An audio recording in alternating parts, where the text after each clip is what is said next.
Alhamdulillah, shukrыңызды беріңіз. Микрофонды басып. Alhamdulillah. Assalomu alaykum. Алейкум ассалам. Al, mikrofonunuzu qo'ya turыңыз мына. Endi сөйлеңіз ham. Сүйлерем. Мен уулум Сахарода жатат да. Уже 2 айдан өттү.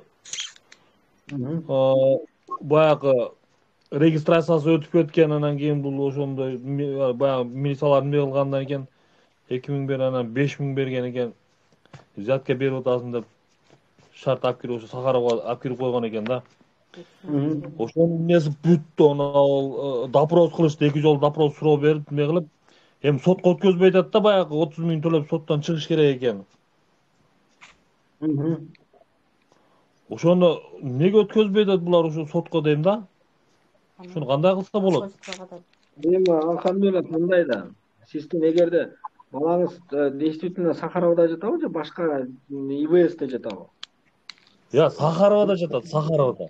Сахаровда жатат. Анда мындай да эми баягы сотко өткөзүш бул баягы биздин неме эмес да, баягы мүмкүнчүлүгүбүздө эмес. Бирок следовательдер аны толук баягы следственный действие деп коет, тергөө амалдарын баардыгын бүтүрүп, анан сотко өткөзөт да. Ал сот деле бир күндө боло турган иш эмес. Сиздин балаңыз кенен бери дегенде бир 6 ай жатат болуш керек ошо Сахаровдачы. Даже андан узак болбосо. Ал тигиреки дача взятки деген ал уголовный иш. Пока ошол уголовный иш тергелип бүтүп, сотко өтүп, сот чечими чыкмайынча ал кете албайт. Жок, немеде уголовный иш 5200дөн өдөк уголовный иш болот экен да. Onu сурадым. 5200? Ооба. Суммасы жат. Эми суммасы аз болсо эле ага окуй бул тигиреки андай деле көп эмес экен, буреки дача взятка жатпайт деген статья жок. 10 сом берсең дагы взятка. 10 сом берсең да взятка. Ошол 10 сом берсең дагы ошол экенин таптап, бул 10 сом экен, баягы минимальный тигиреки берилген суммадан кем экен, взятка деп эсептелбесин деп чыкмайынча, ал такталып чыкмайынча ошол эки отурган сурак берген соттолгон да. Так что ал жерде сразу эле чыгарып ийбейт. Ошон үчүн биз кыргыз жарандарын айтабыз да. Кармалганда, ошо милицияга кармалганда лишний сөз айтпаганга аракет кылууга. Ошол жерден эгерде тигиреки кандайдыр камералар болсо, ошол жерден сүйлөшпөгүлө. Тигиреки жанагы ички иштер органдарынын отделениянын ичинен вообще эч кимге предлагать этпеш керек. Потому что ал жердин баары ошо ички иштер башкармалыгынын ичинин баары бүт диктофон, микрофон, видеокамера. Кыргыздар так ошол жерге барып анан предлагать этишет да. Жолдон же болбосо мындай камерасы жок, өзүнчө тартып тигиреки мындай неметишпейт да. Машинанын ичинде дагы толтура камералар бар. Ошондуктан да сак болуш керек. Бuyак Россия. Буякта деген мигранттар жаман көрүшөт. Ошон үчүн айтабыз, дагы түшүндүрүп эле айтабыз, түшүндүрүп атабыз ошону. Взятканы эч качан предлагать этпеш керек. Баланча берем деп, даже суммасын айтпаш керек. Нагрудный видеокамера барга ба орустарда? Ошол немеде. Ошол алиги өзү орус айткан экен да, бер 2000 берем, 3000 берем десе, жок 5 бер дагы кете бер деген экен. Ошолор нагрудный видеокамерадан орустар өчүрүрбөйбү же өчүп кетеби? Өчүрбөйт. Соттон ошол экени тигиреки далил зат катары көргөзөт. Наоборот, ошол экен. Мага монтип предлагать этишкен. Ал далил ошол эки киши кантип взятка предлагать этип аткан далилдейт. Мынакей деп далилдейт. Мен андай сотторго баргам, нагрудной машинанын ичине отуруп алып, кыргыз киши мас болуп кармалып, гаиге, ой, мен сага 10 000 берем, 5 000 берем, азыр кой бербей деген, ошол эки сөз үчүн мас болуп алып сүйлөгөн сөз үчүн соттолуп кеткен. Жок, бул орус айткан да, орус бер деп аты үстүндө мындай конкретно сураган да, бул нагруднойдо турабы, турбайбы, ошол эмне деп атам да мен, запись. Нагрудной иштеп турган болсо, нагруднойдо бүт запись турат. Ал далил зат катары кетип атат деп. Ол өчүрүрбөйбү дейм да, ошол немелер, полицейскийлер. Полицейскийлер ал запистерди өзлөрү каалагандай өчүрө албайт. Просто нагрудной значокту нагрудной видеокамераны заранее өчүрүп коюшу мүмкүн, бирок ал ага жазылган запистерди өчүрө албайт.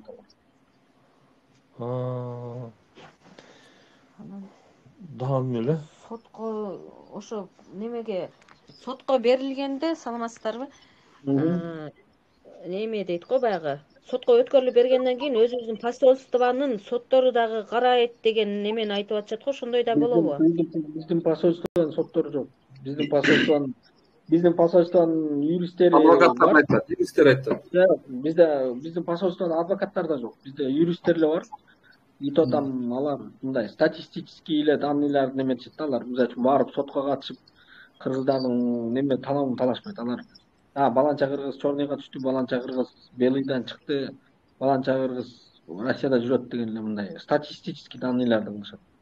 Анан аябай эле кыйын уголовный иш болуп кетсе, могулкиндей наркотик, ушундай убийство болгондо эле мындай барып эле и то там ал акыбалың кандай, жакшысыңбы деп эле сурап коюшат да. Мага ошо следователь айткан эле да ошо Атчила жаңы после Новый год чыгат деп. Мен дагы бир жолу айтам, алхамдулилlah, ал тетиги орустардын милициялары өзлөрүнүн кандайдыр кызыкчылыгына гана туура келген сөздөрдү айтат да. Ушу кыргыздар ушу орустун милициясына ишенгенин койбоду да, чынын айтайын. Орустун милициясы буларды ошо кандай гана кылып атат, жок, барып эле ошо орустун милициясы айтты эле ушул немеге ишенет да. Калган ичкадан сөзсөлчү. Алхамдулилlah, биякта адамдар кол көтөрүп атышат. Рахмат, болуптур. Так, ким Бактыгүл кезекпи? Бактыгүл беребиз. Анан окей берет. Ким окей кетип калды окей. Салам алейкумдар. Алейкум бериң. Кандайсыздар? Россияда жүргөн, Кыргызстанда жүргөн туугандар. Мен суроо берейин дедим да. Кыскасы, короче, 2023-жылдын башында 19 январда бизди кармады дагы. Сотко барып, соттон Сахарова киргизип койду. Анан Сахаровадан 4-февралда Ошко салып берди. Жерде сот даже МВД дагы сураган жок. Менин регистрациям трудовой договорду андай эч нерсе карабады дагы, что депорт кылыш керек болуп калды да. Так. Ошондо анан мен түшкөн бирөө бар эле, ал башка немеде түшүптүр УМге. Ал да бирге барды биз менен. Короче, аныкы кирди чыкты кылыптыр. Бизде баягы выезд 10 күн дейт го. Биз кыргыздар заезд кошуп алабыз да өзүбүз. Кирип чыгыш керек да. Анан келип турганда МФЦдан эме кылгандан, регистрация кылган, Сахарова бар, көк карточка алам деп ояка тапшырган. Кийин кайра түшүп калып, сен уже давно водворение болгон кез деп Сахаровага айта берди биз мененчи. Эми азыр мен кайтып барсам кандай болобу, паспорт алмашсам болобу болбойбу деп ошону ойлонуп отурам. Ошого кеңеш сурайын дегем. Эми тууган мындай да. Сиз Сахаровадан отпечатка бергенсиз да, туура айтамбы? Отпечатка бергенми, бирок отпечаткам чыкпай койгон. Эми водворение болуп атканда да бергенсиз да кошумча, туура айтамбы? Ал жерде отпечатканы алып туруп киргизет да тиги Сахаровага, туура айтамбы? Жок, Сахаровага кирип аттык биз. Отпечатка басты меникин. Колунун үстүнөн дегилеп атышты, чыкпай койду. Баягындай сенсирный экен го. Урматтуу да. Паспортуңузду алмаштырып алып кирсеңиз, эми бул баягы пешенеңизге да. Мына көчө күнү бирөө дагы ошол экен паспорттун атын жөнүн алмаштырып кирип, ошол жаңы паспортуна дагы дополнительно 5 жыл кошуп берди да. Нет, аны мен аякта отурганда эле түшүндүм. Себеби биздин баягы Кыргызстандан алган ОМС бар го. Ошонун номери жазылып, ошол номер аркылуу полный данный чыгат да.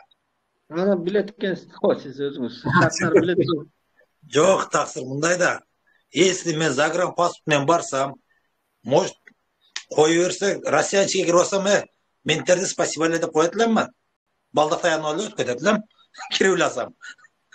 Тийишпейт эле. Просто семья оякта да. Эми таксыр дагы бир жолу айтам да, эми ал пешенеңизден да. Кээ бир балдар кирип кетип атат. Мен деле көрүп атам. Паспортторун алмаштырып кирип атышат. Мисалы үчүн жана Сахарова деп атасыздар, сизде соттун решениясы чыккандан кийин ал дагы сразу эле базага түшпөйт. Эртеси күнү эле базадан түшөт. Бир ай, 2 ай эмес, кээ бирөө 1 жылдан кийин түшүп атат. Кээ бирөөлөр вообще 3 айдан кийин түшүп атат да. ошо 3 айга чейин дагы тигиреки выдворение болуп Кыргызстанга келип кайра кирип кетип атышат. Эми ар түркүн. Бирок кайра бир күн болбосо бир күн баары базадан чыгат алчы. Анан мен дагы бир жолу айттым. Анан сиз айтып атпайсызбы, мен эптеп кирип кетсем, загранпаспорт, эмне паспорт менен кирген күндө да эртең Россиядан ушундай тутулсаңыз, ошондой срок кошуп берет деп атпаймынбы? Болду, мен кирбеңиз деген жокмун. Может, эми тагдырыңыз пешенеңиз ошондой кирип кетесиз. Кудайга шүгүр, кирип иштеп кетсеңиз деле жакшы. Бирок кармалсаңыз, юридически мен сизге айтып атам. Так как сиз билип туруп, атайын аты фамилияңызды өзгөртүп киргениңиз үчүн даже уголовный ишке тартылып калышыңыз мүмкүн.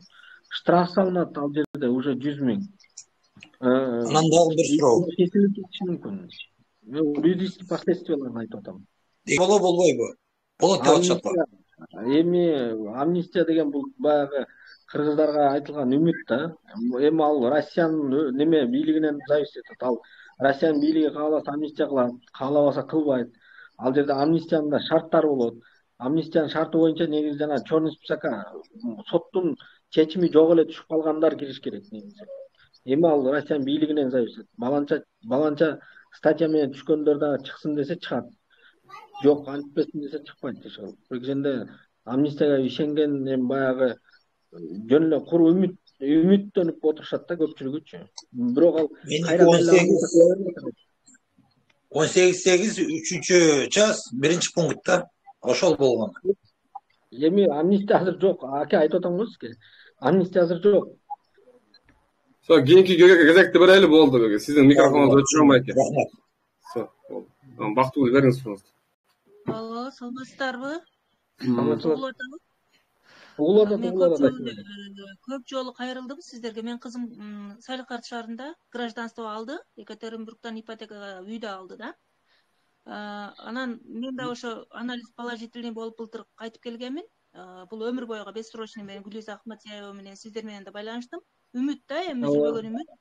Ошо кызым аркылуу мен Москвага обжалование кылыш керекпи? Ошол жолдорун сурайын дегенмин да, кимге кайрылса болот кызымчы?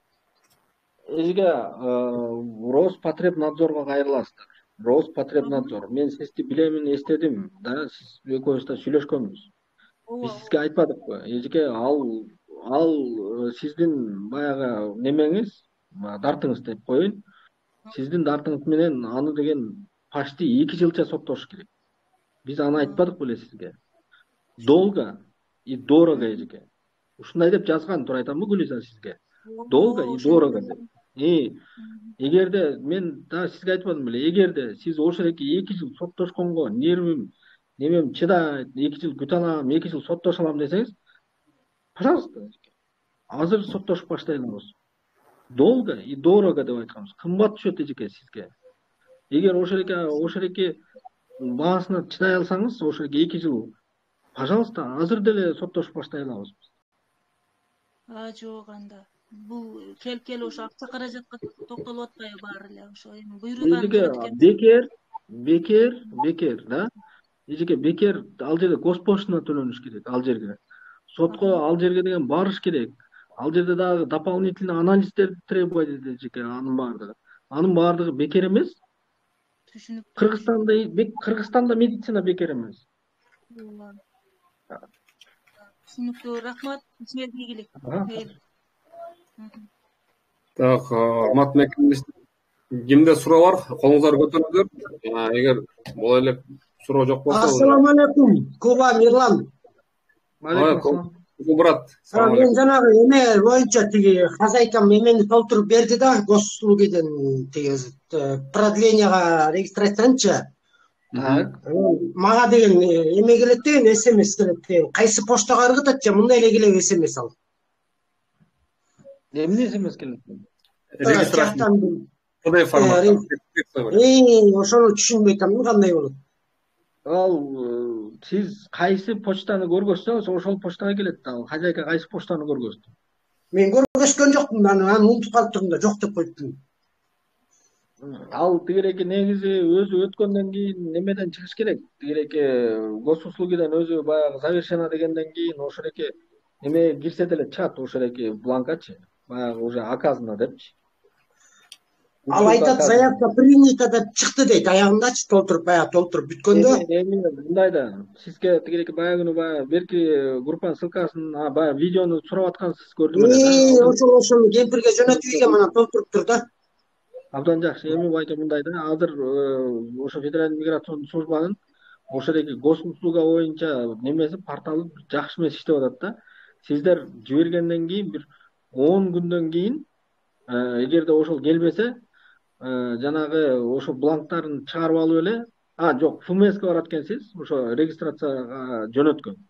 Регистрацияга жөнөткөн ФМСке ошо хозяйкаңыз менен барып, мына биз 10 күн мурун жөнөттүк эле, эч кандай жообу чыкпай атат десеңиздер, эгерде ФМС сиздин немеңизди уже регистрация кылган болсо, ошол жерден өзүлөрү эле бланканы распечатывать этип, печать басып коюп берип коет экен да.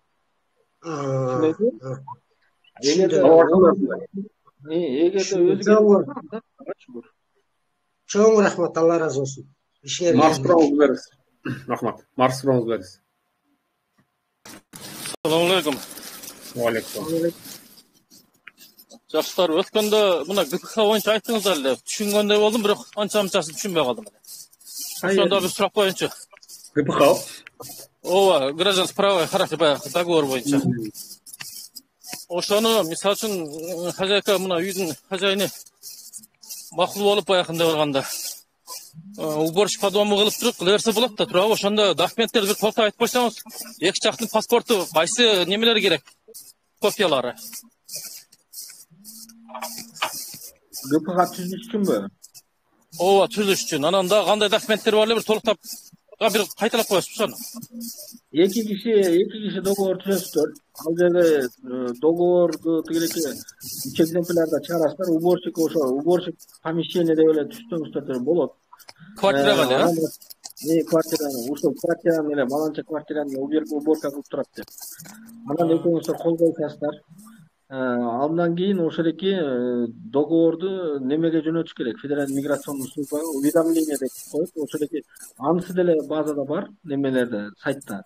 Ошолекин скачать этип, ошолекин толтуруп туруп эле, ошол трудовой договордун бир копиясын, уведомлениянын бир копиясын, өзүңүздүн паспортуңуздун, миграционный картаңыздын копиясын, хозяиндин паспортунун копиясын кылып, анан Федеральный миграционный службага почта аркылуу салып бересиздер.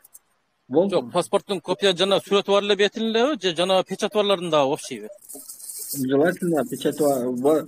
Негизи печати бар, прям баардык беттерин эмес, бул миграционный карта менен киргенде көрүнгөн числосун деле ошол бетин деле неметип койсоңуз болот да. Ошо акыркысын эле ошону эле экен да анда. Акыркы кирди чыктыны. Жок, ошону мына компьютерден толтурабыз да, турабы же ручной толтуруп туруп айда берсек болобу? Ручной деле болот, компьютер менен толтурсаңыз деле болот. Боло берет, анан ошонун дегени баягындай принято болгондон кийин регистрация кылып продление кылып койсок болот да. Андан кийин отдельно барат экенбиз да ФМСке. Уведомление бергенден кийин. Уведомление бергенден кийин госуслугиден эле регистрация кылып чыктыңыз. Ошондо боло берет. Неме кагазы керек эмеспи анда? Кагаз чыгат эле го жанагындай. Кагазды өзүнөрү ошолекилердин баардыгын толтуруп тигиреки госуслугиде жазылган да, ошолекинин баардыгы өзү толуп чыгыш керек да негизи. Киргизесиз. Регистрация параллельно кылып атканда, толтуруп атканда немени ошо гражданский правовой договорду уведомлениясын кошуп, ичине киргизесиз. Жана эгер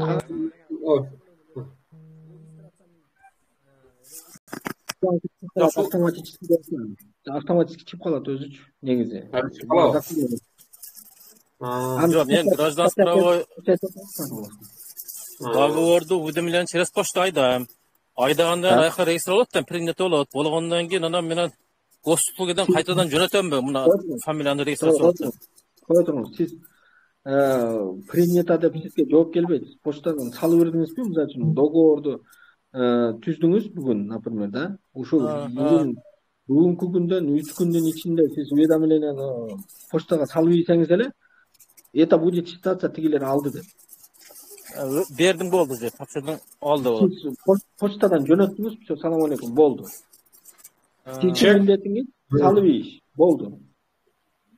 Чекти аны почта алыңыз, аны унутпаңыз ошону, обязательно. Ошону как доказательство катары, Төлөгөн чек. Жок, баягы почтага төлөгөн чегин, баягы уведомлениянын бир копиясын, трудовой договордун бир копиясын, чекти сактап коесуз. Болду. Bir kopyası деген ayarda iki egzemplar da turabı. Kopya emas egzemplar bolot da turabı. Ekzemplar, Bir egzemplar. Oşonu через сканер özleri ayda berет poçtadan. Kim? Через poçtadan bersek oşo özleri ayda berет da turabı. Yok, salıp jo'natasiz. Siz salıp жөнөттүңүзбү почтадан? Мен сизге айтып атпаймынбы? Болду. Федераль миграционный службага сиздин уведомленияңиз келсе эле болду. Келиптир, бул уведомление Tushunadi. Bu bayk o'yladi, pochtada elektron pochta. Elektron pochta emas, Pochta Rossiyaga borasiz. Pochta Rossiyaga borib. Pochta Rossiya.